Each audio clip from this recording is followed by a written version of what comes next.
All right, man, what's up? What's happening? Welcome back into another edition of Fast Five Sports. Got the whole crew here today. Griffin Demaray, Jacob Gallant, our digital king. I'm Matt Infield, joining you as we do every Friday. Fellas, how are we all doing today? All right?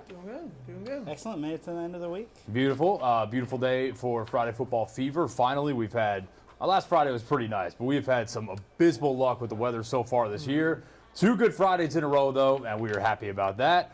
Him and I will be out there tonight, including me at our Game of the Week. Let's get a look at the menu of games we have on tap for you on this glorious Friday night. Our Game of the Week is the battle for South Haven, really. The Chargers still looking for their first win of the season, taking on the 4-2 DeSoto Central Jaguars, about, 3-4 miles separating those two schools. So nice whole rivalry game going on there. Over at Crump, we have Manassas going to take on the Warriors from Central. I was at the Warriors game last week. That was our Game of the Week against Southwind. They lost, but that is a quality football team. So I think they'll put on a pretty good show tonight. Lakeland Prep going to battle with East. And then last but not least, we have Middleton versus BTW. A little bit of a smaller menu this week as a lot of schools are on fall break. A lot of schools actually played last night. But we still have Friday Football Fever on tap for you. We do have a South Haven Charger on this show with us. Oh, hey now. Yeah. What do you remember? Was this when you went to school there? Was this like pretty juiced up? Yeah. It was kind of roles reversed. It was kind of South Haven was a lot better than DC at that time. Obviously not right now. Yeah, it's a fun rivalry. Any of the DeSoto County schools when they play each other, it's a fun atmosphere. So both first-year head coaches leading these programs, Randall Montgomery, who used to be at North Panola, he is now the man in charge of the Chargers, no pun intended, and Will Wolf, who is former head coach at Hernando, was at Oxford before this year. He is the new head coach of the Jaguars. Jaguars, like I said, off to a 4-2 start. South Haven still looking for that first win of the season. Both teams starting district play tonight, but forget district play. You know, this is a rivalry game. Like we said, it's a little bit juiced up. I had a chance to catch up with both those head coaches yesterday to discuss what exactly that means. I think we're still loading that video. Do we have it up? Yeah, I don't have it. All right, yeah, he's got to load that video. It's cool. We can wrap around back to it. Yeah, but either way, that is our Game of the Week. I will be there. Where are you at tonight?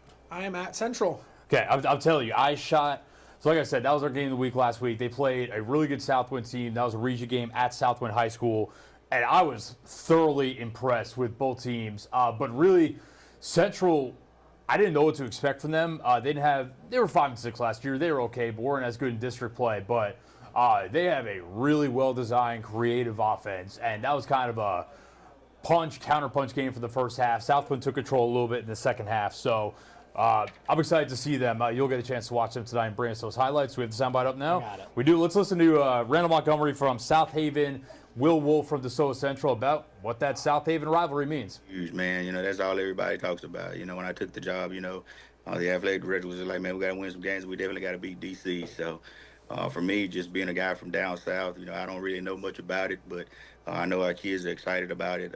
The community talks about it. The school talks about it. So it's one game that we got to try to go out and win for everybody. Anytime you are in the same city area like that, there's always a little extra something to it. But, it's all of these games within DeSoto County have a lot of importance. You're saying Will Wolf from DeSoto Central Dude, reminds you? He looks like the coach from Blue Mountain State. I'm telling you, I know some of you probably watched the show. He's like identical. Great the visor, the hair, and everything. Fantastic show. That was unbelievable. So that's our Game of the Week. I'll have a preview at DeSoto Central High School coming up on Action News 5 at 6. Full highlights for Friday Football Fever coming up tonight at 10. Let's stick to the gridiron. Let's go to college. So we now know that the Memphis Tigers will be in action this weekend against the USF Bulls. I hope both teams have fun. I'm a USF alum, if you don't know. But obviously the talk of this game has been Hurricane Milton rolling through the west coast of Florida this week and whether this game would be played or not. So the answer is yes, it is going to be played in Orlando at Camping World Stadium. That announcement coming from the AAC yesterday. I will say, as a USF alum, as someone, I consider Tampa my second home. I spent 6 years there, still have a ton of friends there. It is good to know that seemingly, the worst case scenario with the storm didn't totally come to fruition, because I'm telling you, Tampa's been spared by major hurricanes for 100 years, but there's always been that talk that when a major hurricane hits it directly, it would be catastrophic. Thankfully, it looks like that scenario was avoided this weekend. But that being said, a lot of the major roads there are still rivers. There's a lot of flooding. There's a lot of power outages. Probably not the best thing to have a football game there this weekend. So they will play at Camping World Stadium in Orlando. Going to be interesting. I'm telling you guys, I'm sure there will be some USF fans there, but it is not going to be the home field advantage that it normally would be, just because there are more important things for most of those fans to deal with right now besides a football game. I'm wondering, too, if a lot of Tiger fans probably canceled their trip down there as well. I imagine so. So I'm thinking it might be a little bit of an empty stadium, which you kind of understand. But it'll be an interesting atmosphere to see. It's one of those games where you definitely got to create your own energy. Yeah, for sure. Create your own energy. Day switched. There's everything Different going. You don't know if city. you're going to play or not. You're in a different stadium now. No fans. USF's been in Orlando all week, too. Yeah, so, I mean, definitely a little bit of create your own energy if you're Memphis. I mean, because at this point, again, you got to run the table realistically to get in. So no hiccups from here on out. And I know that, Memphis is flying in, I believe, today. So they've had a pretty normal week of prep other than just kind of waiting out to see where exactly this game would be played. But, yeah, I mean, people forget, Memphis is a touchdown favorite, which kind of makes sense. But, yeah, like you said, kind of lost in all this with all talk about the hurricane and coming off the bye week. I mean, Memphis is 0-1 in conference play. They're still looking for their first conference win since that bad loss against Navy. It'll be 3 weeks ago tomorrow. And USF, I know there's a little bit of a question of whether Byron Brown, their starting quarterback, really dynamic dual-threat guy, whether he would play. I imagine the extra day helps. I don't know. Now, the counter to that is whether they have everything available to them treatment-wise in Orlando, but we'll see. I mean, he's a dynamic player. USF also returns guys like Sean Atkins, who's the conference's leading receiver. So USF's 2-3. They got throttled by Tulane. Their defense is not very good. Again, Tulane looks really good, but also, I mean, their other two losses are to Bama in Tuscaloosa, where they had them on the ropes for three quarters basically, and at home to Miami. So, yeah, it'll be a good test for both teams. I think that obviously it goes without saying, every game from here on out is must win for Memphis, including tomorrow. So, be an interesting environment for sure. And then, hey, perfect guy to talk about the Ole Miss Rebels. This is the rest of the schedule. Ole Miss going to Death Valley, top 15 matchup, taking on LSU. That's going to be a lot of fun.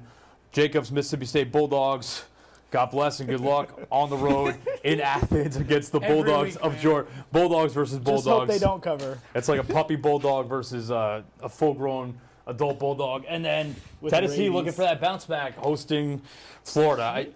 I just want to say the prophecy that we talked about last week and now Arkansas is on a bye this week, right? Yes. Okay. We talked about last week, though. We said Arkansas, if they pulled one upset, they would put themselves in prime position to go to a bowl game, and that happened last Saturday against Tennessee. Now, we're not going to give ourselves too much credit. We didn't pick Tennessee to win. We didn't pick Arkansas to win that game. We just said if and when said upset happened, they would be in the driver's seat for a bowl. And like we said, they could easily be 5-0, 6-0 right now? Mm-hmm. Yeah. Overtime to Oklahoma State and what was questionable coaching down the stretch, and then they lost to A&M in a game that they were leading for a long time. Yeah. The thing that surprised me about that game more than anything was really just Tennessee could not really move the ball very well.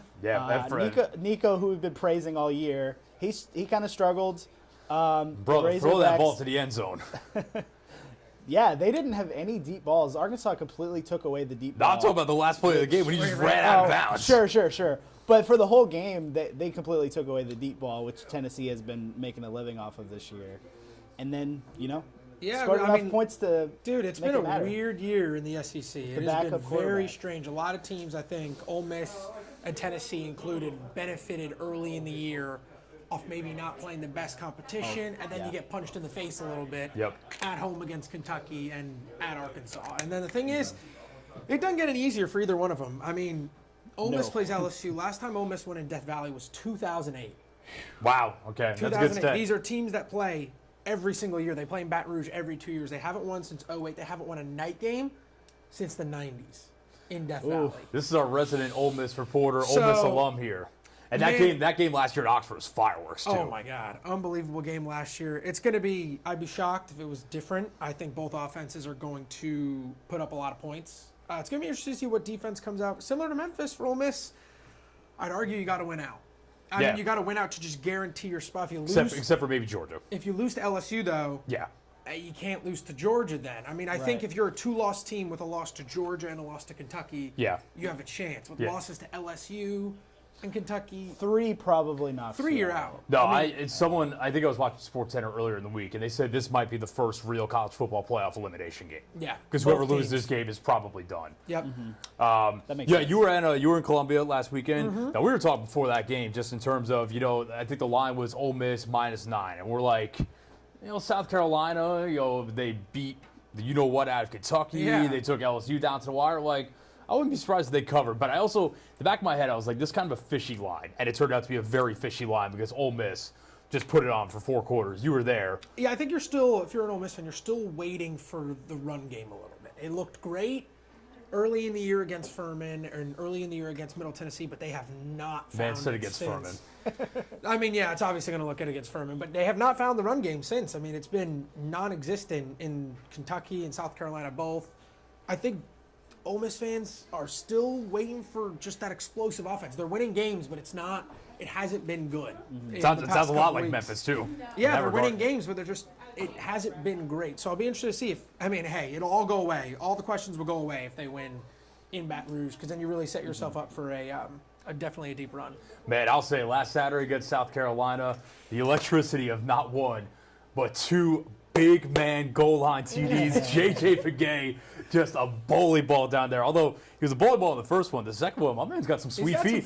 He's got some sweet feet. He just kind of weaved his way into the end zone. So, yeah, I mean, but you got to be happy with the bounce back last week for sure. Yeah, I mean, you definitely needed it, especially after what happened. And, I mean, the sky was falling in. It was DEFCON 7,000, the world's ending. So, definitely the bounce back this week. But, again, in this league, as you can see, anything can happen. So, it's definitely a week-to-week basis in terms of no one cares what you did last week. You got to beat LSU this week. We will stay in the Magnolia State. Have you seen the line for the Bulldogs versus Bulldogs?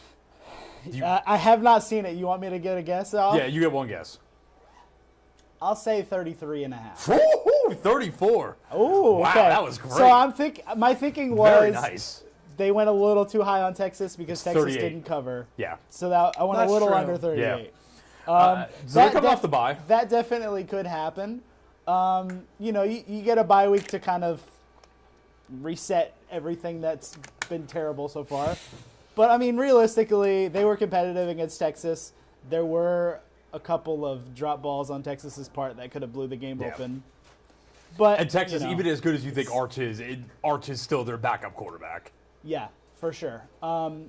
Yeah, he did look good against Mississippi State. He might be the best backup quarterback in the country, but he's still the backup I think quarterback. he's proved that. I mean, it was encouraging, and I imagine another week to get. Again, they're playing a true freshman at quarterback right now. Another week, maybe get him a little more acclimated with the playbook and just kind of up to speed on everything. It can't hurt, but This could be tough. Hey, I mean, man, we've seen weirder things. I mean, if we're going off of, obviously Vanderbilt last weekend over Alabama, but even Vandy, they were only 22-point dogs. This would be. It's not going to happen. It would be one of the biggest upsets ever. I don't think it would be as big of an upset as that game, given all of the historical context of Alabama and Vanderbilt, and Vanderbilt having already lost to Georgia Georgia State, Alabama #1. I don't think this would be that big. No, I think you guys going to Athens would be a bigger upset. You would love it. They showed a stat on the game near the very end that Vanderbilt was 0-60 against top 5 teams. Yeah. If Vandy went to Tuscaloosa and won, I might agree with you. All right. Sure. I can hear that. I think y'all going to Athens and win would be wild. Georgia Alabama was probably the best college football game of the year. Yeah. But Vanderbilt Alabama is probably going to be my favorite. Yeah. I can second that. That game was incredible. Good for the Commodores. We got one more game this week. We just hit on Arkansas on a bye, coming off the big upset win. The team that they upset, the Tennessee Volunteers, back home this weekend for their rivalry game, one of their rivalry games with the Gators. Who said sneaky upset potential? Everyone punted on Florida. I don't know. I have not been high on Tennessee this year. I thought they were schedule merchants, maybe similar to Ole Miss, but that's just what I've been thinking since the beginning. But I don't know, man. Florida, they've looked decent the past 2 weeks. I mean, I don't know how good UCF is, who they beat last week, but they handled the ball pretty well. Graham Mertz looked solid. Wisconsin legend Graham They do Mertz. have weapons. The things are there. Yeah. The pieces are there for Florida. And Tennessee, My fear would be Tennessee is going to come out mad tomorrow. they might just whoop them. I'm not on your side on this one. I think That's Tennessee's fine. going to blow them out. I don't think Florida is very good right now. We'll check back on Friday. This will be a good early test. So for all the like you talked about, we have praised Nico Iamaleava a lot this year, and deservedly so. But he was not good in the win over Arkansas. He showed a lot of young quarterback decision making. All right, how do you bounce back from that? Yeah. What are you going to put on tape this week? We saw last week. You go on the road, you get upset by a less talented team. No disrespect to Arkansas. I think we can all agree they're less talented than Tennessee. You're at home this week. What are your biggest rivalry games? Probably your biggest rivalry game, because their rivalry week game is Vandy, right? But I mean, there's Bama too, the third Saturday in October. Either way, one of your biggest rivalries historically. How are you going to respond? They're in a really similar spot to Ole Miss, where like if they lose, it's going to be DEFCON 7,000, like you said. Yeah, it's curtains. And they really can't lose this one. Like if you lose to Florida, you're probably You're done. knocked out because they still have And especially Bama and Georgia on the schedule. they I have believe. Bama and Georgia. Yes. So You cannot lose. yeah, to they're probably Can't. must win here And they on got out. Kentucky. I mean, No, I mean, you say that jokingly, but like No, I know. for real, like I That's mean, more a shot at myself than anything. That's Kentucky that is a Kentucky concern, had, though. Yeah. Kentucky had Georgia in the torture chamber for a lot of that game, and obviously they went to Oxford and won that game. So Yeah. we said that's a bowl quality team at the very least. If Arkansas's defense could shut down Nico, I'm pretty sure Kentucky's can. Well, too. don't worry. Ole Miss goes to Fayetteville in Oh, that'll be November. fun. And That'll be they're fun. never good there ever. So we'll see. All right, so that's college football slate this weekend. Let's talk a little Hoops. NBA preseason. The Grizzlies. You want to hit on the AAC real Oh quick? yeah, real quick. Let's actually do that because that broke just before we got on here. So the AAC preseason polls are out. Preseason polls, teams of the year, players of the year. Memphis men's team picked second in the conference, behind the defending conference tournament champion UAB Blazers. You were really surprised by this. I am mildly surprised. UAB returns a pretty solid roster. They won that conference tournament last year. And listen, after the way the Tigers folded in the second half of last season of the conference tournament, I think that there is probably a certain level of healthy skepticism from the other coaches in the league. I kind of get it. I'm not saying it's right, but I do understand it. I mean, it's definitely it's warranted. It's just kind of shocking to me. I know UAB brings pieces back from that team last year, and they were very experienced last year too. Shout out Ole Miss legend Andy Kennedy. Yeah. But I just don't. I don't know, man. This Memphis roster, you look at it compared to maybe UAB's roster, just straight up and down. If you're picking guys, if you're just playing pickup, and But I got bad news for that argument because let me tell you about how that game would have gone last year. yeah. I mean, it's just Because I think the Memphis roster last year was certainly more Better. talented than this one. I like the build of this Memphis roster. I'm not saying this is a bad roster or anything. I'm just saying if you want to go band for band as far as talent wise, the 2023 Tigers would probably beat the 2024 Tigers, but as we saw, talent only gets you so far. And I mean, I'm picking against 2024 UAB, and I'm still feeling pretty comfortable. That's fair. That's fair. That's the confusion I have with it. But again, like you said, it does come down to you got to win the games. You can put together the best team, but if you don't win, like it doesn't.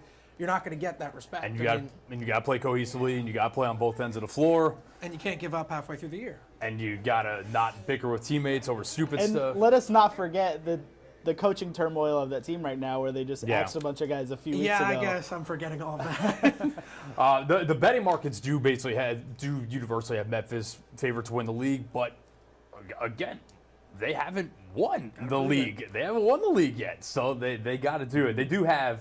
Memphis is the only team with two players on the All AAC preseason first team. Those would be Tyrese Hunter, the transfer from Texas, PJ Haggerty, the transfer from Tulsa, Colby Rogers on the second team.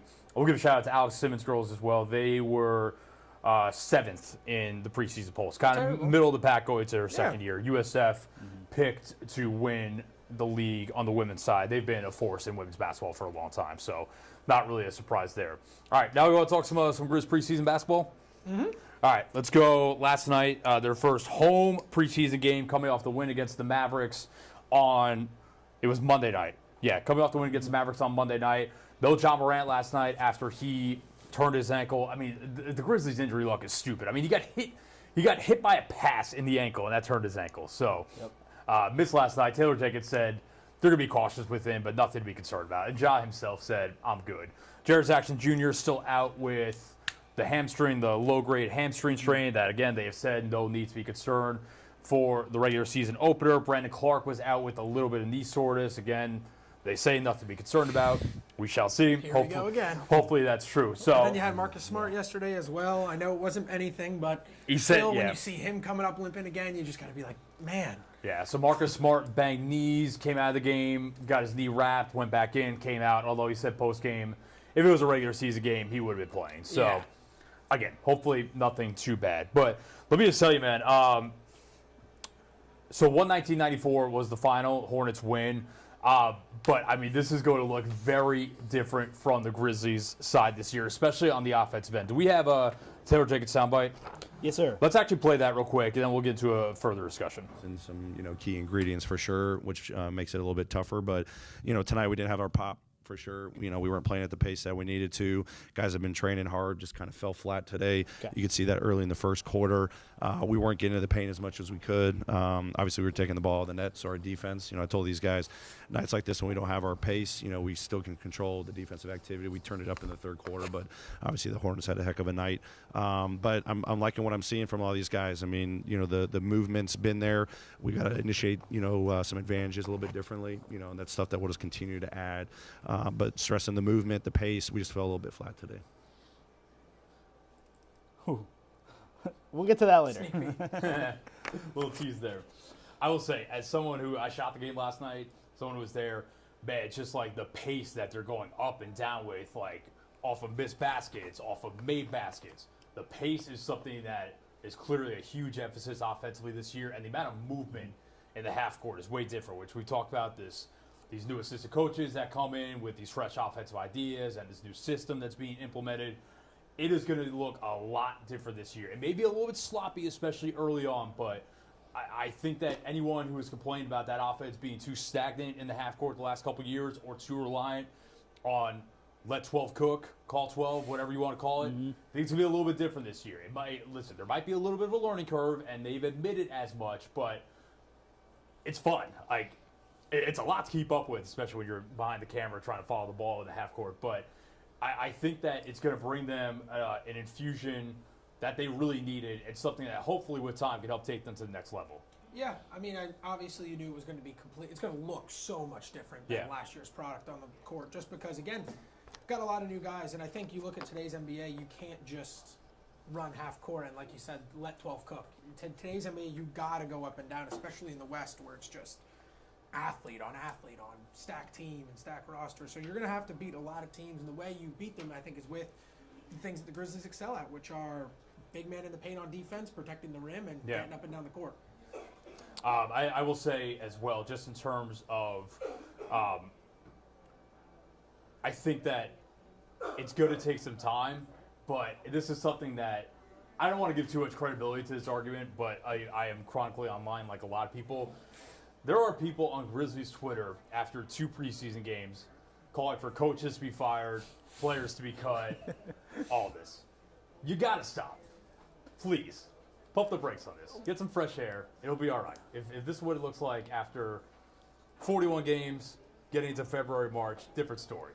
We got to stop with some of this stuff. With all due respect, that new run and gun style of offense last night had Conchar and Santi in the starting lineup. I saw there were people respectfully. There were people complaining about Conchar playing. They're like, they said they were one injury away from. They had more depth this year. They're one injury away from Conchar playing. Conchar played last night. Conchar started because Ja was hurt, because Gigi Jackson was hurt, because Vince Williams Jr. was hurt. The list goes on and on. They are not one injury away from John Conchar starting. They are multiple injuries away. To be honest, I think once they get to the regular season, you're probably going to see guys like Jalen Wells take some of those minutes as well. Mm-hmm. And again, John Conchar is not the worst 11th man. Everyone in the got too much beef with John Conchar. No. John Conchar way too much beef with Should John Conchar be in the playoff rotation? No. Is John Conchar the worst 11th man in the league? No as well. Relax. Give it time. This is going to look a lot different in February than it does in October. If it looks bad in February, then sure, you can call for whatever changes you want because clearly this is a win-now roster. But we'll see. On that note, there was an interesting interaction on Twitter. You just got a little sneak peek of it earlier this week, where I think it was NBA TV. They put up which players are primed for a breakout season. This is actually from the annual NBA GM survey, and there were 5 players listed on here. Number 1 was Jalen Williams of the Oklahoma City Thunder, Evan Mobley, Ja Morant, Victor Wembanyama, and Paolo Banchero. To which Ja replied, respectfully, why I'm on here with the facepalm emoji.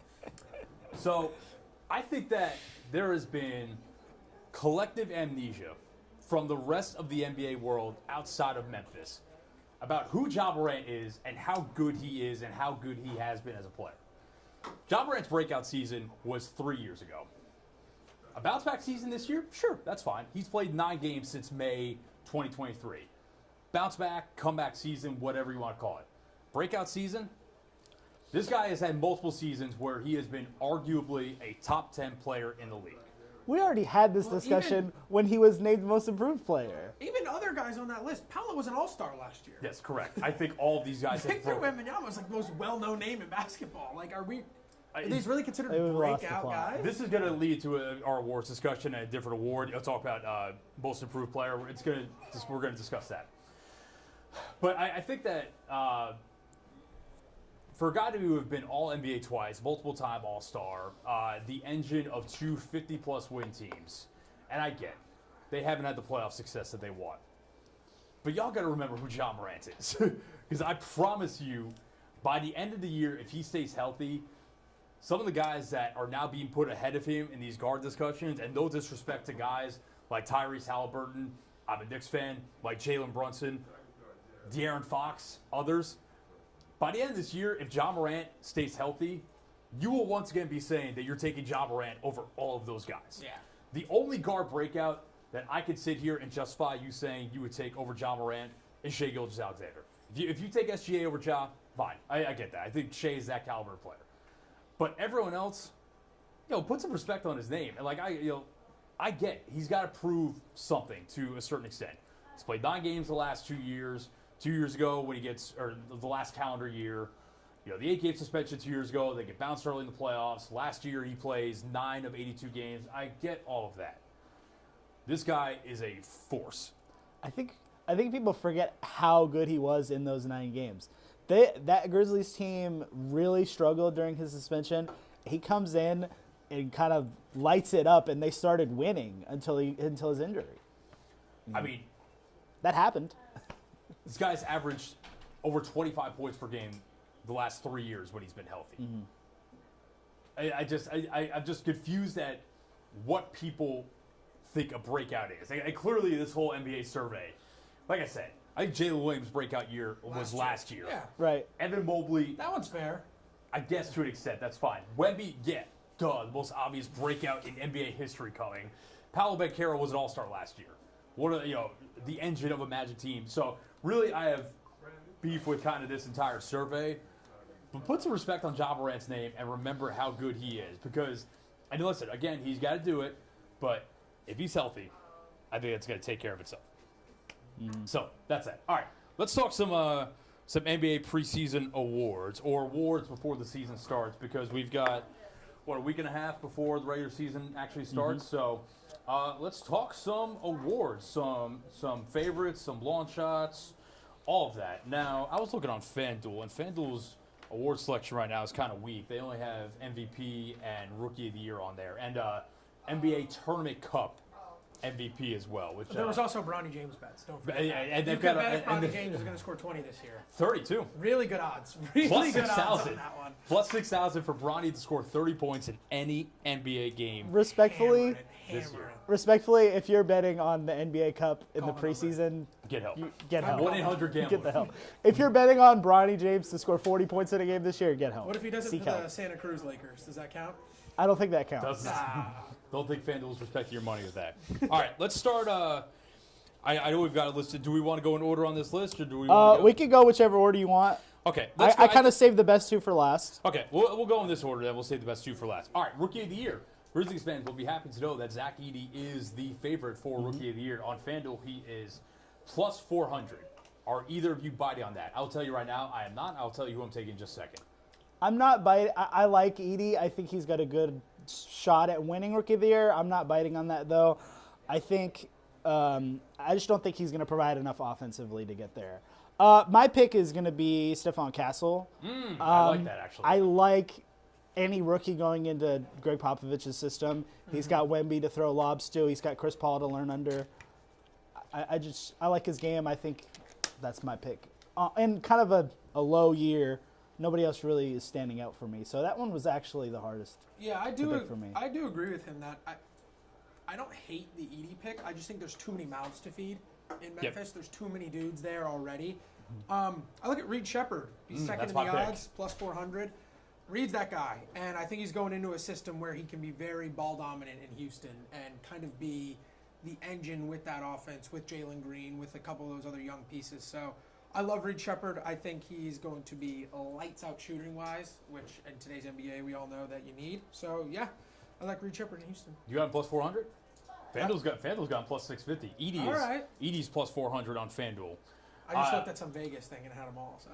Reed Shepard is my pick as well. I think he's going to turn out to be the best player from this draft class. Yeah. Like maybe the best shooter coming out since Steph Curry. And talked about in Houston, he's got a chance to handle the ball a lot. Talk about a team with a lot of mouths to feed. Low key, they do as well. You talk about Van Vliet, Jalen Green, I Alperen. forgot about Van Vliet. That's why I shied Şengün. away. He was there. That's why I shied away from Shepard, actually. Şengün, Jabari Smith, who was number 3 pick 2 years ago. So They just had so many lottery picks. It's tough to keep up with. shout out DB, Dylan Brooks as well. So yeah, it's going to be interesting. But I do think that Reed Shepard could be an impact player as a shooter and as a facilitator right away. And if the Rockets make the playoffs, or even if they make the play-in, which I think they have a decent enough chance to, yeah, I think that I like his odds. It's a very weird year to be picking this award because there's not any obvious standouts. I think situation is going to matter, but I'm going with the player that I think will end up being the best in this draft class and who looked awesome in Summer League as well, it must be said. Okay, Defensive Player of the Year. Do you wish we all say it at the same time, or do we want to go one at a time? Wemby. It's Wemby. Yeah. I think we've already written him in. I think it's minus 155 at on this FanDuel. point. It's you have to prove me that you're not the defensive player of the year, rather than prove that you are the defensive player of the year. Voter fatigue. Gobert's not winning. There's no way they're going to vote him in No, and again. the only other guy is maybe Chet, but Chet would have to have an unbelievable. Yeah, defensive maybe season. like an Anthony Davis if the Lakers are somehow good this year. Yeah, But gotta stay on the court. I just have this image seared in my brain of shooting a Grizzlies game last year, and the Grizzlies on a 3-on-1 fast break that Wemby just completely stopped by himself. I've never seen anything like that in my life. Gigi Jackson, who it was Gigi after a game last year, said, and listen, Gigi said some things, but I think he's honest, and he said he's going to be one of the greatest defensive players ever. And listen, Gigi's young, he doesn't have a ton of experience in the league, but that was after sharing the court with him, I think twice. Gigi had a hilarious quote last year. Remember, he was like, he's so high up, when he talked trash, it sounded like he's whispering. Hilarious quote. But yeah, man, unless Wemby gets hurt, I think it's easily his award to lose. And minus 155 on FanDuel would kind of reflect that. So I don't know if I'm paying that price, but I think it's either him or you take a longer shot. Like Jaren is plus 2,500, which is not bad odds. And when you consider the setup for Jaren this year with Zach Edey, he's going to have more of an opportunity to play as a weak side defender and kind of roam a little bit, which is the role he was in when he won Defensive Player of the Year 2 years ago. So if you want a longer shot, maybe banking on Wemby missing some time, Jaren plus 2,500 is interesting, but yeah, I think we all agree it's Wemby's to lose. Six man like Lou Will. What do we got? You have a long wait, or is this most improved player? no, we're on sixth man. No, okay, where's your long shot? Is it six man or most improved? My long shot's on MVP. Okay, all right. Who do you have for six man? I mean, I have to pick Naz Reid, respectfully, to go back to back. I think he probably gets a bit more minutes now that Cat's off the team. He leads that second unit. I do think there's a good shot at Malik Monk because I think a lot of people thought it was his award until he got injured last year. But I worry that the addition of DeRozan might take some of his shots. So I'm rolling with Naz Reid to run it back. He was right on with me. I have Malik Monk plus, I think it was 600, or there's other ones where you can see it. But yeah, I think again it was his award last year until he got hurt at the end. If he stays healthy, now again similar to what we were just talking about, a lot of mouths to feed in terms of guard wise there. I did like the value on DiVincenzo as well in Minnesota, but I do worry about his time with maybe them trying to work Dillingham in eventually as well. So a lot of guard play there too. But yeah, I like Malik Monk and I like the DiVincenzo too. If there's some value there. I'm going to let the New York bias take over on this one. I'm going with Josh Hart. He is plus 7,500 on FanDuel, which is a wild price. But, you know, obviously the trade for Karl Anthony Towns, there's been talk about obviously their starting lineup is incredible.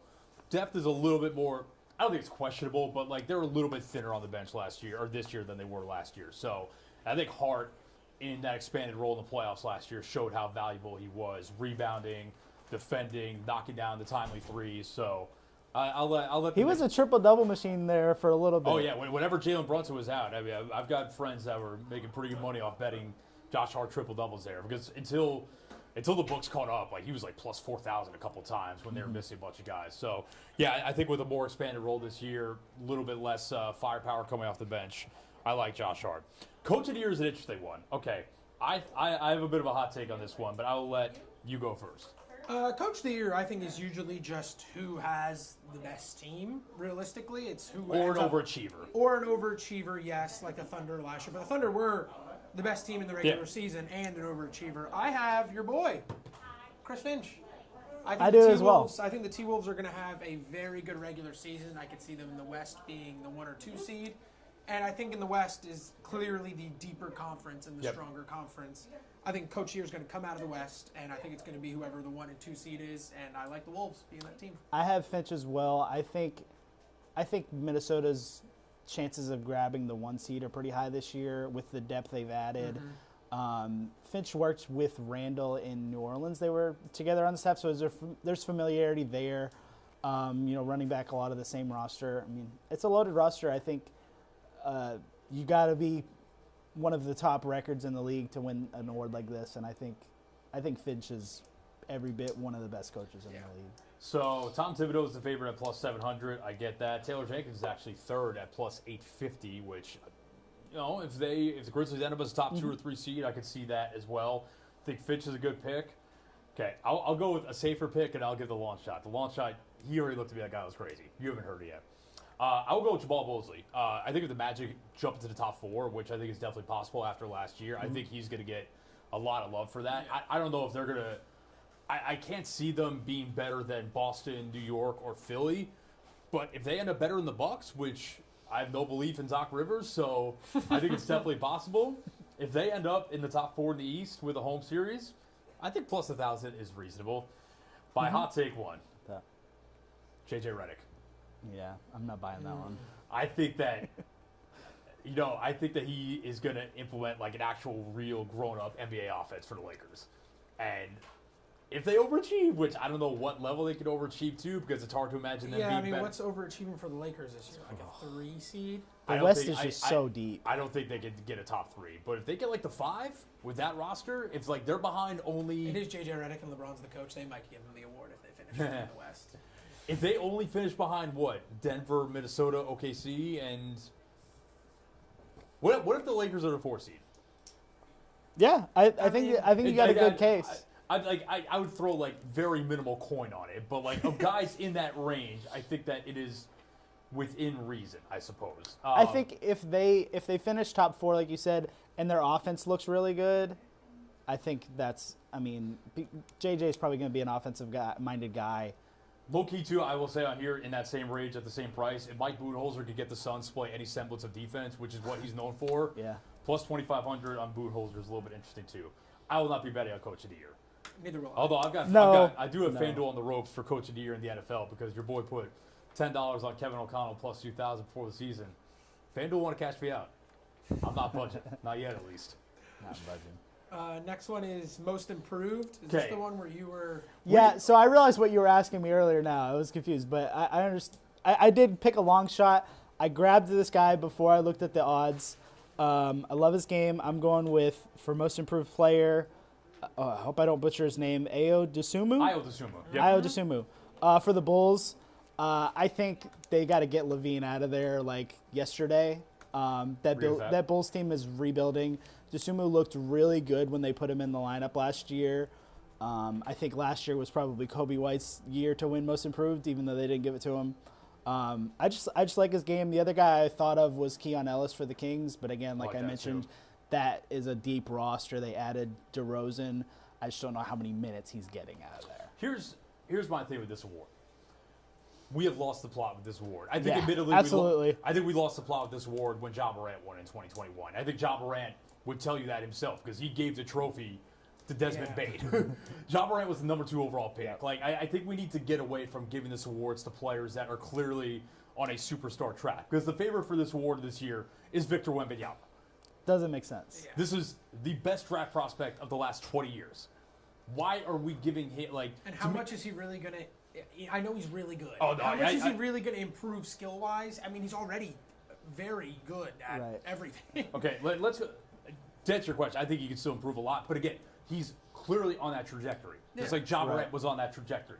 To me, the spirit of this award is for guys that really make that leap out of nowhere and catch your attention and just kind of like an unexpected fashion. To me, like that's what this award is all about. I think last year was pretty. Maxey won it last year. I mean, I think that's a fair assessment because Maxey was a guy last year who, coming into the year, was needed to be that second piece after James Harden left. So the last 10 winners of this award: Maxey, Markkanen's fine. Morant, again, like we've lost the plot with Ja with it. Julius Randle, he did come. Kind of a resurgence. In his career I agree with that. Bit. Brandon Ingram was the number 2 pick in the draft. I kind of get it, but still, Siakam's like a worthy winner of that. That makes sense. Oh, for sure. Oladipo, again, number 2 overall pick, but sure. But yeah, I mean, Oladipo was a number 2 pick. So what I'm hearing is, go ahead. Oladipo had those years where he wasn't that great. I mean, there's a couple in there, yes. What I'm hearing is to win this award, you got to be the number 2 pick. That's kind of what it looks like. So the favorites for this award are Victor Wembanyama, number 1 pick last year, Evan Mobley, number 3 pick in 2021, Jonathan Kuminga, number 7 pick, I believe, in 2021, Josh Giddey, number 6 pick, I believe, in 2021, Jalen Williams, who, again, I think Jalen Williams has already made that jump. So are you saying that this pick should only be going to guys who were drafted lower? I think that I don't know if draft capital means a lot. It should mean as much, but I think that like we knew after Ja Morant's rookie season that he was going to be a mega star. Yes, I agree with you. That we know that Wemby is well on his way to becoming one of the best players. I agree with that one as well. It's got to be versus your expectation from the beginning of the season to how you finished. Yes. Okay, here's my favorite pick for this award. He's just outside the top 5, and the odds. I love Jalen Johnson of the Hawks. Yeah. I think he is ready to make a huge leap this year. Two-way wing, super athletic, really skilled. Like, I'm a big fan of him for this award. He's plus 1,300 on FanDuel. He's between plus 1,200, plus 1,800. So that's my pick. I just hope it's not Wemby. Respectfully to Wemby, because Wemby's incredible. But that's just a lame pick for this award. You guys can go ahead. But what is like the threshold for Wemby to win Most Improved? Is it like he's MVP? Is like how much better do you have to get from where he was? Like, how much better does he have to get to be the guy that won that? Most improved, you know? But that's kind of crazy. I had, kind of like what Jacob said, I had Kobe White. I think Levine gets gone at some point and he steps into a major role and puts up 20 a game. I think that one is a fair one. I know he had a good season last year, but I could see him having that kind of Maxey-esque season going to, maybe not an all-star per se, but kind of going to a 20-point reliable scorer instead of just a guy off the bench. Kobe White was pretty firmly in those discussions last year, so I don't think. I think he was the deserving winner, in my opinion. Yeah. I think he should have won it. I mean, because again, Maxey, I believe the year before, was putting up about 16 a game and was a nothing in the playoffs. Didn't even touch the ball because James Harden and Joel dominated so much. And then he came in and was, I mean, you watched that Knicks game in the playoffs, and he was the guy. Oh, yeah. They didn't even look at Joel. I was more scared of Maxey than I was Joel in these games. Maxey was great, but it's what I said, like the expectations from the beginning of the season. I think a lot of people expected Maxey to make that leap because Harden was gone. Nobody expected Kobe White to be a star player. Yeah. Like Geno Smith. He wrote back. Let me give one long shot for this. And it's a long shot, but I do kind of see the logic behind it. At FanDuel, plus 5,000, Scoot Henderson. We talked about that just before we got on here. I believe in the prospect. He had a rough rookie year, but you saw the light bulb kind of start to turn on at the end of the year. It takes some of these G League Ignite guys. Okay, so my question for you is, Oladipo was the number 2 pick. Yeah. Didn't exactly get it going. Yeah. He ended up winning that award. Yeah. Fair. Logic says number 2 Number pick. 2 pick. Logic does say number 2 pick. That might be worth throwing a little cash on. Just a little bit. By the way, Wemby last year was 21 and a half, 10 and a half rebounds, 46, 47, 33, 80 from the field. Let me see his blocks. And he led the league in blocks. So yeah, for him to be most improved, he's probably going to be what, like 27 and 13, while up in the averages. At that point, he's in MVP discussions. Yeah, that point is Right. So If he does, That one I firmly agree with you. That is ludicrous. if he gets close to 30 a game, I'll be like, okay, let's just give him every award. all right, let's go. Let's get to the fun stuff here. MVP. Okay, I will give a favorite, a medium, and a long shot pick for these awards. Okay. My favorite pick is the favorite for the award on FanDuel. At some point, Luka Doncic has to win an MVP. Yeah. Plus 380. They're coming off a finals appearance last year. If they're towards the top of the West, listen, I get it. Jokic is always going to be in contention for this award. I kind of wonder if after 3 MVPs, right or wrong, voter fatigue will kind of set in with him. Although I kind of thought it might have before last year, and clearly it didn't. At some point, Luka's too good. He's got to win this award. And it's probably got to his health and his conditioning probably is part of him winning this award, but maybe this is the year. My medium sampling is Ja Morant, plus 3,400. If the Grizzlies win 50 games, if he's on the court for the majority of them, and he has his big bounce-back season like we talked about, I think it is well within the realm of possibility that Ja gets the attention and the love for that. Connected to Ja, my long shot pick, plus 7,500, Zion Williamson. We've heard a lot of great things in training camp about him. I think the Pelicans are another team that sneakily could be a top 4 or 5 team in the West, and if they're in that conversation and Zion's kind of doing some of the point forward stuff and dominating down low, I think it's worth a little sprinkle. I got SGA is my favorite just because I didn't want to pick Luka because I felt like it was too obvious. So I picked SGA, even though he's the second best odds to win it. To be clear, long shots do not win this award often. No, it's usually always the favorites unless someone comes out of nowhere. SGA is just a crazy scorer, man. Yeah. I mean, he just finds different ways to put the ball in the hoop, putting up 8 assists a game too. It's all dependent on the Thunder's success. If they win 60 games, though. If they win 60 games, it's going to be hard for them not to give him the award. My long shot was Paolo. Yep. Real long shot, but I mean, kind of like talked about with the Magic. If the Magic get to that 3 seed, I mean, let's say Embiid gets hurt, doesn't play a lot this year, you could see a world in which they fight for that 3 seed, maybe even a 2 seed. If the Magic are a 2 seed, the only way that happened is Paolo had an incredible year. Yeah. And then that could spin the tide his way. I mean, I don't know. That's just my long shot. He's plus 20,000. If that happens, maybe he should win Most Improved. Fair. He could double down on it. So we're reading each other's minds on this one. I've also got Luka. I think this is the year he does it. He's probably going to put up about 30 a game. Yeah. I do think the voter fatigue is real. I don't think they're going to want to give it to Jokic, just to be honest. But I do think Luka would be deserving. Honestly, if you would have gave it to him last year, I probably would have been okay. I think Jokic was the deserving winner. Yeah. But, I didn't have a medium, but since you added one in there, I'm going to throw out Anthony Edwards. Yeah, I was thinking about him. He's like plus 11. I could easily see him making like the Shea kind of leap into like a high 20s scoring, especially with Towns gone. And he's got that juice around him. You know what I mean? Yes. He has that and the narrative. that buzz. And the media energy. And the narrative. Like, Right. if they trade Towns and they have a similar level of success and he makes that leap, then yes, he's going to be right in the thick of the conversation. And he's on every highlight reel. My long shot was also Zion. Hey, my man. We got Slim Zion. Yeah. He's looking really good. I don't love that they don't have a center, but I love that they added DeJounte Murray.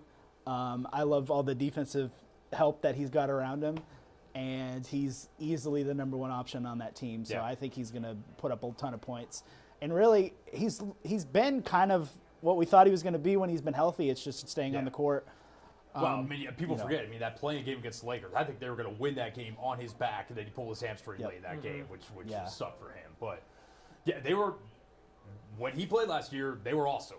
Yeah. So I'm just saying, if they, I think we're kind of thinking the same thing. If They were the year before that, weren't they the 1 seed for a majority of the year until he was injured? Yeah. that kind of tracks. Yeah, Yeah. For like 30 mean, games or so. I think he's capable of carrying that team to heights that they've never hit before. Listen, I get he gets roasted. He's had trouble staying on the court. He's had some interesting off-court situations, I guess we could call it, which we don't have to dive too deep into. But when he's on the court, he's a hell of a player. Yep. So hopefully this is the year. And yeah, the Ja and Zion being the thick of that discussion would be fun as well. Okay, finals picks. I'll give it real quick because I want to. It's like soap in my mouth. As high as I am on the Knicks this year, I will avoid the inherent bias with this. I'm going to go Celtics versus Nuggets. I will not say a winner, which kind of tells you who I think the winner will be. But I think They're not going back to back. Why not? This sport is the easiest one to go back to back in. I guess. I don't know. I just don't want it either. What do you have? I had the Wolves, then I wrote the Sixers, but that's going to be a clown show for me. Just because I didn't want to write the Celtics. But I do think the Wolves out of the West, though. I think the T-Wolves get there this year. Close last year. I think they get over that hump. So I picked the T-Wolves out of the West, and in the East, I refrained from selecting. I did not avoid the bias that you did. I'm going with Minnesota. That team's loaded. I still don't like the Towns trade, but I love the additions. And, yeah, I'm going Celtics out of the East because they just have the pieces to run it back. They're locked into that roster. They're deep. They defend. They shoot. They do everything that you need them to do. So, yeah. Hot take, Joel doesn't get hurt in the playoffs. Then the Sixers make it. That'd be Still a no. first. That would be Still a not first. going to happen. All right, enough praising the Celtics. All right, let's talk actual playoffs that are going on right now. Man, these baseball playoffs have been electric for like the last week plus. We have 2 of the final 4 teams set, and it is both New York teams. The Yankees advancing to the ALCS last night, beating the Royals in 4 games. I'd say I'm sorry about the Mets beating the Phillies. It's I'm not just classic, sorry at all. man. Never ends. I'm not Stop. sorry Pain and whatsoever. suffering never ends. My dad's a Mets fan. I'll actually be in New York next week, so I might try to go to one of those LCS games. But the matchups are still to be determined. We have 2 Game 5s. Padres-Dodgers tonight, correct? Yes. In L.A. at Dodger Darvish Stadium. versus Yamamoto. Darvish versus Yamamoto. And, of course, the Ohtani factor. So there's a lot of big-time Japanese players in that matchup. Talk about the global game right there. Excited for that one. The Padres were my World Series pick, so need them to come through tonight. And then we have Game 5 tomorrow between the Tigers and the Guardians in Cleveland. That game actually got moved up. Hey, Joy Red over there, Detroit native. I didn't know she was a baseball fan, but I guess she is. I just hear her yapping about the Lions in Michigan all the time. But yeah, that game's going to Game 5. Scooball's on the mound for Screwball Detroit. on the mound for the Tigers, the presumptive, I think, unanimous Cy Young Award winner in the AL. The Guardians forced Game 5 with a win last night. So, yeah, man, these playoffs have been awesome so far. The Yankees beating the Royals kind of comfortably. Garrett Cole pitched really well last night.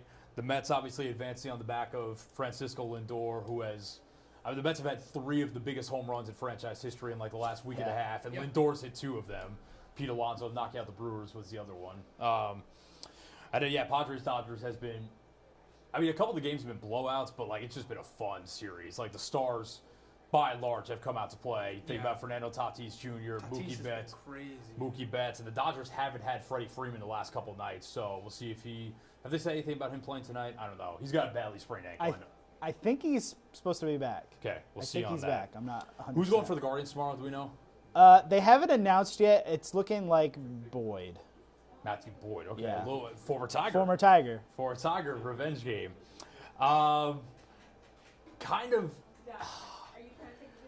I kind of sneakily want the Guardians to win. I just think that Guardians-Yankees would be a better series. Although the Tigers I feel run. like you have to cheer for the Tigers, though. The Tigers run would be I'm fun, all though. in on the Tigers. I love what they're doing. Screwball on the mound, I think, is a huge advantage for them for tomorrow sure. night. Man, the thought of potentially careening towards another Subway Series, though, is kind of wild at the same time. Because it's definitely possible. And the Mets have that magic going right now as well. I think they definitely – I read something the other day. The Mets would be underdogs against either the Padres or the Dodgers. Oh, 100%. And I get that, but as we've seen in these playoffs already, anything could happen, especially in baseball. So Padres-Dodgers tonight is going to be fun. Tigers Guardians tomorrow will also be a good game 5. I think I'm going Padres tonight. I'm going Padres tonight, Tigers tomorrow. Ditto. I will say ditto, but I think Dodgers Padres is a complete coin flip tonight. I could see it going either way. This is, I mean, Yamamoto, as great as he's looked at times this year, this could be a little different animal mentally. And, Darvish has pitched in these games before. This is where you make your money. Yep. Darvish famously pitched an elimination game for the Dodgers in Game 6. Was it Game 6 of the Game 6 to Game 7 of the 2017 World Series when the Astros were banging the trash cans and hitting him around. So he's got a chance for a little redemption. All right, man. You guys have been wanting to burn me over the stake on this one, so I'll let y'all take it away on this topic. Yeah, so the NFL, last week we talked about head coaches, kind of who's on the hot seat. One coach we failed to mention was Robert Saleh. I said he was on like the adjacent hot seat. Okay, so he went over to London where Aaron Rodgers famously has bad times. Yes. And they decided that they weren't moving forward with him anymore, and he's done. Yeah, he's not there anymore. He's gone. Was it Aaron Rodgers? The organization Who's to say, decided but yes. to get rid of him, right? Did Aaron Rodgers have a say in that firing? Who's to say? But yes. I really think as a Jets fan that has watched this organization just flail by basically my entire life, this strikes me as, listen, I know Rodgers, there's going to be speculation around it. I'm telling you, I think this was a Woody Johnson call. I think this was Woody being impulsive. I think there's definitely an angle of this is kind of a fun little theory. I don't know how much truth there is, but it's fun to run with it. Woody was the U.S. ambassador to the U.K. under the previous president. Obviously, they lose in London. Was he embarrassed by that? Did he impulsively decide to fire Robert Saleh on Tuesday as a result of that? I think that's definitely a possibility. Listen, was Robert Saleh a perfect head coach? No. Did I think that he deserved more than 5 games with an actual quarterback to prove himself? Yeah. Yes. Yep. People are pointing to his record. 20-36 in just over 3 seasons with historically bad quarterback play for probably 50 of those games. Now, he had a little bit of say in drafting Zach Wilson, for sure. So I'm not going to say he doesn't totally get let off the hook for that, but he deserved a little bit more time. I think that Woody was feeling the pressure of this win now season with Aaron Rodgers at the helm. They had 2 really bad. Hold on. Let me pump the brakes and say that. The Broncos lost 2 weeks ago at home was atrocious. Yeah. Have to win that game. Now, I think the Broncos defense is better than a lot of people expected, but they have to win that game. Just an atrociously played game by the Jets. And going to London, and Aaron. Going to London, Aaron's not great, but the Vikings are really good. Like, the Vikings defense is Their defense is giving teams nightmares right now. And here's the crazy thing about it.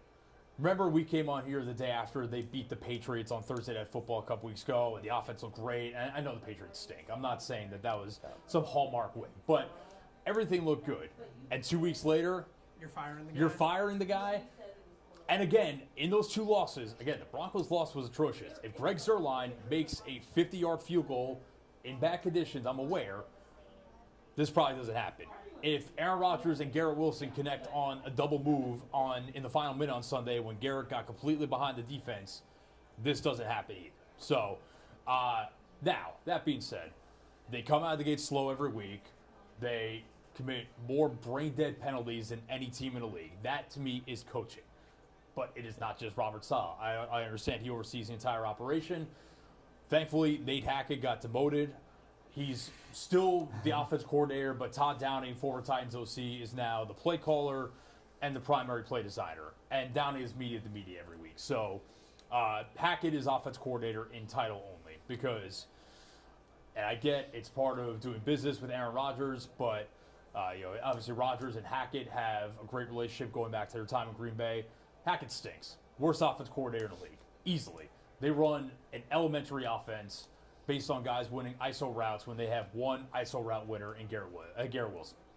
So if they're going to run this style of offense, which to be determined if they still do it under Todd Downing or not, go trade for Devontae Adams. make it happen now because you need more guys that can win on these ISO routes. If you have Devontae Adams and Garrett Wilson and then Mike Williams hopefully back to full health pretty soon, then okay. Then you might be able to survive with this kind of offense. But if you're going to run this rudimentary offense with no motion, no play action, and just say, go win your routes, and Garrett Wilson is the only guy that can win his route, and Alan Lazard, who just drops every other ball that's thrown his way, go get Devontae Adams and see what you can make happen. Yeah, get to bring Rodgers and all his friends. I mean, If Adams Rodgers wants to bring Devontae Adams, I am more than fine with that. Adams did have a ton of success in Hackett's offense. He did. Let's be clear, though. Hackett's offense in Green Bay was successful because Matt LaFleur was his boss. Yeah. Right. I think the thing is, like, trading for Devontae is an all-in move, and you just fired your coach, which is the opposite of an all-in move. Right? I don't know. Think so. I think they fired Saleh to try to give this team a spark to make the playoffs this year. I don't think this was we're giving up on the season. I think this is Woody, right or wrong, thinking they need a jolt of energy into that room to spark them here on out. I think this is Woody saying, I'd rather fire him now than get to week 12 where it's too late and it's pointless at that juncture. That's my read on the situation. They think they can salvage this season, which, to be clear, if they can stop playing stupid football, if Aaron can play a little bit better, and they can clean up some of the details on offense, I think it's possible. I'm telling you, it might sound crazy. I would not be shocked in the slightest if they beat Buffalo Monday night. If you could do all those things, I think you could do them all with or without Devontae Adams. I think they have enough talent around Rodgers that they could turn the thing around. I think they're one pass catcher short. Yeah. I mean, I think the thought of running out Devontae, Garrett Wilson, Mike Williams, and in your 3 wide receiver sets, as opposed to Garrett Wilson, Mike Williams, Alan Lazard, is a lot more scary. I will say too, people have been complaining about the offensive line over the last couple weeks. They played 2 really good defenses that throw a lot of different looks at you in the Broncos and the Vikings. I think they are a good pass blocking offensive line. I think their run blocking is atrocious, but we shall see. But again, that is on coaching. That is on Rodgers at quarterback to adjust protections and whatnot. So we'll see. I don't think the season is over at all. I think that there's still a lot out there, but they need to get on track starting Monday night against the Bills. All right. So you've heard me rant about the Jets for 5 minutes, which is what I think you guys want to see. So that's that. We'll see. The season's not over, but we got to get turned around pretty quickly here. Let's finish off with some trivia. I got some good trivia for you this week. Okay. All right. So, speaking of quarterbacks who are not performing well, Deshaun Watson, in the midst of performing that badly. Right. Sure. In the midst of a historically disastrous season, his QBR is 21, the one that goes up to 100. 0 to 100. He's at 21, which would be the worst in decades. I was going back a lot of seasons and could not find one worse than that. However, his passer rating, the one that tops out at 158.3, is at 74.8, which is also not good, but it's not atrocious like the 21. Can you name the 4 quarterbacks with a worse passer rating than Deshaun Watson This year? this year? Bryce Young, does he count? Has he played No. enough? Will Levis? No. Yes, Will Levis is on there. Good He's guess. at 72.8. Will Levis. Jalen Jacoby Hurts? Brissett. Jacoby Brissett is on there, 74.2. Jalen Hurts is not on there. Dave, you threw get more under the bus. Not been good. I'm just calling it like it is. How many games? What's the minimum games played? Like, is a Skylar Thompson or a Snoop Huntley on here? No. Okay. Make sure. There is a guy on here that has only started 3 games. But Is Richardson below him? yes, Anthony Richardson has the worst in the league by a lot. He's at 60.2. Interesting. Who's that, 3 or 4? That's 3. There's one more. One more. Okay. He's been really bad. We mentioned him earlier. We mentioned him earlier. Was it Aaron? No. No, he's not that bad. My go-to is Danny Dimes, but it's not him. No, Dimes been playing a little bit better Not lately. Danny. Good. Huh? I said not Danny.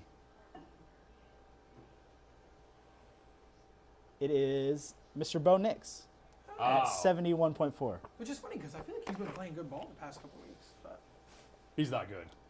He's a check down merchant. He's a check down merchant. He always has been. He was at Auburn. He was at Oregon. Yeah, he's a check down merchant. All right, so here's a classic name some dudes one. Actually, the last 2 are, but So the Detroit Tigers are 1 win away from making the ALCS, their first since 2013. Name their starting lineup from the deciding Game 6 that year. Miguel Cabrera. 2013. Yep. He was the 2-hole hitter. I may tap out. You got him in you. There are no, like, outrageous names on here. Is Torrey Hunter on that team? Yes, he was the leadoff hitter. Hey, Torrey Hunter. The legend. Let's see. Are you including the pitcher? Was Justin Verlander the starting pitcher? Verlander was not the starting pitcher. Price? No. Scherzer. Yes. Okay. There you go. Scherzer was the guy. Okay, let's see. I don't know why, but I'm thinking Ian Kinsler. Is that all right? No, that's a good guess, That's a but really it was good not guess, Ian actually. Kinsler. Wow, I should know more of this too. I think Kinsler was traded to Detroit maybe the year after. Or Yeah, 2 that years sounds after. about right. Prince. Yes, Prince was the 3-hole hitter. Prince Fielder. How did I forget Prince? That's who I was thinking of this whole time. I couldn't think of the name. Big U is DH? Or Prince was DH? I think he was probably playing third. Neither of them were the DH. What was Biggie playing? Biggie was playing third? Third, probably. I believe he was. Yeah. And Prince playing first? I should have made a note of that. I know in my head who the DH was, and it wasn't either of them. So Okay, Miggy must Torrey. have been at third. Man. I feel like it'll be a lot of names. Granderson was in New York by this time, right? Yeah, not Granderson. They had. Yeah, I'm tapping. Go ahead. All right, so we've got DH was Victor Martinez. Okay, good player. The hitting cleanup. 5th was Johnny Peralta, Cardinals legend. Cardinals led to John Peralta, yep. Alex Avila, Omar Catcher. Infante. Austin Jackson was the Austin center Jackson, center fielder, and then Jose Iglesias was at shortstop. Wow, Jose Iglesias of the OMG Mets. Yeah, Look at that. they lost to the juggernaut Red Sox that year. Oh, that was when Big Papi hit the grand slam into Yeah, into the he was bullpen. the Yeah. ALCS MVP. You want to talk, I've never been more terrified of a hitter in my life in the playoffs than Big Papi in 2013. Oh, yeah. When the Cardinals played in the World Just Series, I mean, they unreal. had no chance to get him out. It was Unreal. nuts. You got anything else? Yeah, so on the topic of 6th man of the year, last year Naz Reid won with 13.5 points per game. Can you name every 6th man winner to average 18 or more since 2000? I saved you with it since 2000 because there were some older guys on there. Jamal That, Crawford's got to have it once. yeah, he did it twice. Okay. All right. Lou Will, Lou Will also did it twice. Lou. Ginobili. Ginobili's on here. That's a good one. How many more we got? 6 more. Oh, wow. I thought those guys wanted a lot. Maxey? No. I'm thinking No. Most improved. Yeah, My yeah, bad. yeah. Man, Man. I'm not as caught up on 6-man winners. Did Eric Gordon win one? He's not on here. That's a good guess. That's a really good guess. The 20, 21, and 22 winners are all on here. 20, 21, 22. They're all on here. Okay, 20 was the COVID year. So 20, if you remember, was 2 winners, and they're both here. They had 2 winners. They had 2 6-man winners? Wow. God, the NBA. Lou Will was one of them, Lou Will was one of them. and the other guy split the award with him. Give us a conference. What team was he on that year? It's fun. I got no idea. I think I got my 3. Think of some classic. I mean, there's some classic 6 guys on here. One is still playing. He's in Utah. Jordan Clarkson.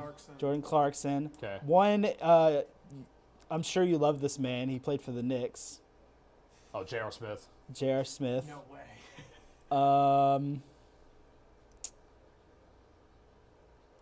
This gentleman. There's an NBA Finals legend on here. Andre Iguodala? No. No, he's our average. No. Think earlier than that. Think earlier than Iguodala? Yeah. Oh, dang. NBA final. Had a big finals. Ray Allen? No. I was thinking maybe Miami. Lamar Odom.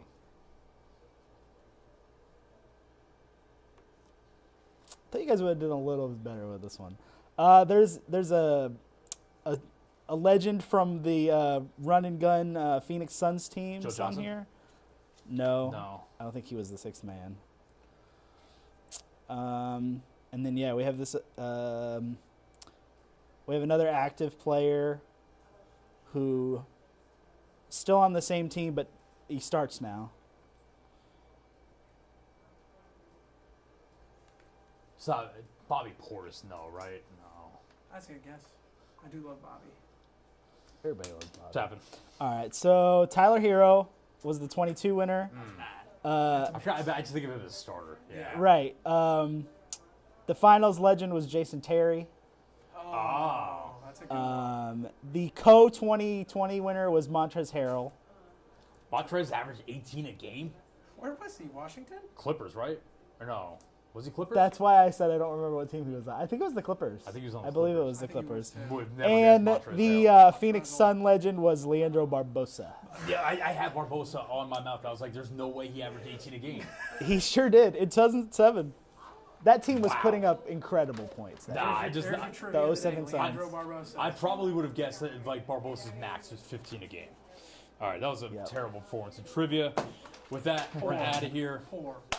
3:30 crew's got to get ready to get their show ready to make some TV magic. We'll be back next Friday. We will also have Friday Football Fever preview coming up on Act News 5 at 6. Full show tonight on Friday Football Fever at 10. Gentlemen, been fun. It's been real as always. For sir. Jacob Gallant and Griffin Demaray, I'm Matt Enfield. We will be back next week, but for now, we are out.